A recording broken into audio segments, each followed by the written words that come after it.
Hello YouTube, Sam here from youtube.com/onlivegamer for the new Boston, and in this tutorial we're going to be taking another look at structures, and we're going to be working more on the program that we created in the last tutorial. Now if you don't know what I'm talking about right here or what this form is, then go ahead and move back one tutorial to I think tutorial 68, and you'll see how to make this make what we've made so far.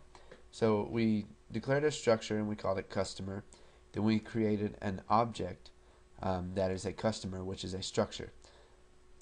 So now what we need to do is we need to assign some values to the first name, last name, and email of this object customer.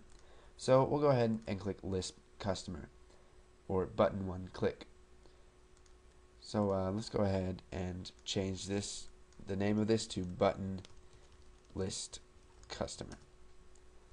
Okay, so now we'll come back here and let's just go ahead and assign the first name, last name, and email of object customer whenever they click button 1. We could do this when the form loads, and we could do it outside of it, but let's just do it under button 1 click. So we'll type object customer, and then if we use dot, you're going to see that you can see all of the ones with the blue boxes right here. Now that stands for a variable. So we got email, first name, and last name. So we'll set first name equal to Jim, and now we will set the last name equal to Jones, and we'll go ahead and set his email to equals let's just do jones.jim@live.com. Okay, so now that we have set a value, a value for each of the variables inside of the structure object customer, let's go ahead and add the customer to these text boxes right here. So we could do this right under button one dot click, but we want to use a sub, because this makes it easier to reuse code, and we're not going to have to copy and paste, which is a very bad habit that you don't want to get into. So what we're going to do is we are going to create a sub called display customer. Now what this is going to do is it's going to get our structure and it's going to add it to the text boxes. So we'll go ahead and type private sub display customer. And now for our arguments, we're going to have to pass a customer object to it. So we'll just type by val. We could use by ref, but we don't want to accidentally change the values of object customer. So we'll just go ahead and make a copy of object customer by using by val, and it's just going to be used in this sub, and then when the sub's exited, it's gone. So we'll just type cust as customer, which is the data type.